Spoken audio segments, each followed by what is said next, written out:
दोस्तों, हिंदू के 18 पुराणों में से एक गरुड़ पुराण है। गरुड़ पुराण में जन्म और मृत्यु से जुड़ी कई सारे रहस्यों का वर्णन किया गया है।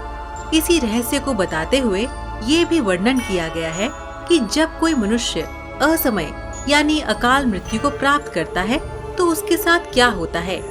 आज इस वीडियो में हम आपको यही बताने की कोशिश करेंगे कि अकाल मृत्यु कैसे होती है और उसके बाद आत्मा को कौन कौन से कष्ट सहने पड़ते हैं। तो चलिए बिना किसी देरी के अब हम वीडियो को शुरू करते हैं। गरुड़ पुराण के अनुसार मृत्यु ही इस दुनिया का परम सत्य है, बाकी सब मिथ्या है। और जब किसी प्राणी की मृत्यु निकट आती है तो जीवात्मा से प्राण का वियोग हो जाता है।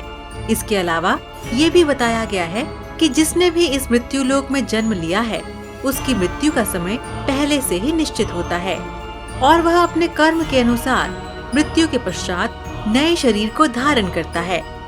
परंतु अब यहाँ ये सवाल उठता है कि जिस प्राणी की मृत्यु निश्चित समय से पहले ही हो जाती है, यानी जिसकी अकाल मृत्यु हो जाती है, उसके साथ मृत्यु के बाद क्या होता है। लेकिन ये जानने से पहले ये जानना जरूरी है कि अकाल मृत्यु क्या है।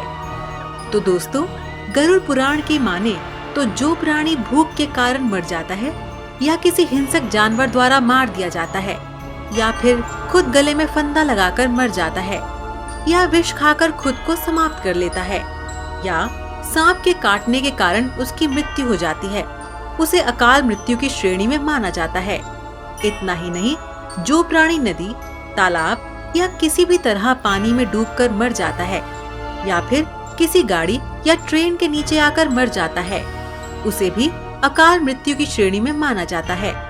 परंतु दोस्तों, आपको ये जानकर हैरानी होगी कि गरुड़ पुराण में आत्महत्या को सबसे घृणित और निंदनीय अकाल मृत्यु बताया गया है। गरुड़ पुराण में विष्णु जी ने बताया है कि जो आत्महत्या करता है वो इस सृष्टि के साथ साथ परमात्मा का भी अपमान करता है।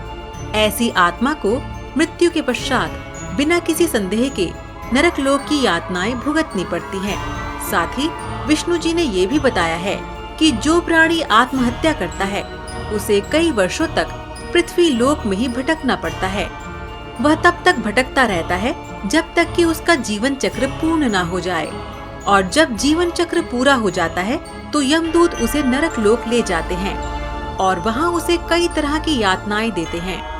अकाल मृत्यु को प्राप्त होने वाला प्राणी मृत्यु के पश्चात अपनी भूख, प्यास, संभोग, सुख, राग, क्रोध, दोष, लोभ, वासना आदि इच्छाओं की पूर्ति के लिए हजारों वर्षों तक अंधकार में भटकता रहता है। इसके अलावा गरुड़ पुराण में ये भी बताया गया है कि आखिर किसी प्राणी की अकाल मृत्यु क्यों होती है। तो दोस्तों, गरुड़ पुराण की माने तो जो प्राणी धर्मानुसार अपना कर्म करता है वह अपना जीवन चक्र अवश्य पूरा करता है, जबकि जो व्यक्ति निंदित, घृणित कर्म करता है वह शीघ्र ही नष्ट हो जाता है। जो ज्ञान के अभाव के कारण अपनी वंश परंपरा का पालन नहीं करता या जो आलस्यवश कर्म का परित्याग कर देता है या जो प्राणी सदैव त्यागने योग्य कर्म करता है, जो परिस्थिति में अनुरक्त रहता है, उस प्राणी की आयु क्षीण हो जाती है। इसके अलावा श्रद्धाहीन, अपवित्र, नास्तिक, मंगल का परित्याग करने वाला, परद्रोही, असत्यवादी ब्राह्मण की मृत्यु अकाल में ही हो जाती है।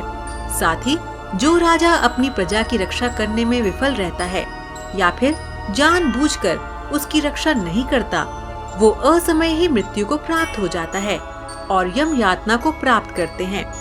इन सब के अलावा गरुड़ पुराण में ये भी बताया गया है कि अकाल मृत्यु के पश्चात कौन सी आत्मा किस योनि में भटकती रहती है। गरुड़ पुराण के अनुसार पुरुष की आत्मा अकाल मृत्यु के पश्चात प्रेत या फिर पिशाच योनि में भटकती रहती है, जबकि स्त्री की आत्मा चुड़ैल और देवी योनि में भटकती रहती है। इसमें प्रसूता स्त्री चुड़ैल और कुंवारी स्त्री मृत्यु के पश्चात देवी योनि में भटकती रहती है। और चलिए अब बात करते हैं कि अकाल मृत्यु के बाद आत्मा की मुक्ति के लिए क्या किया जा सकता है, जिसका वर्णन गरुड़ पुराण में ही किया गया है।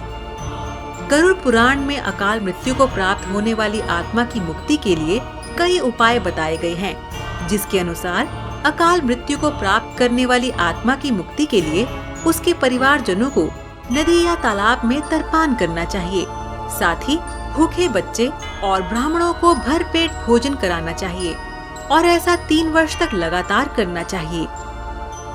तो दोस्तों, आशा करते हैं कि आपको गरुड़ पुराण की अकाल मृत्यु से जुड़ी ये बातें समझ में आ गई होगी।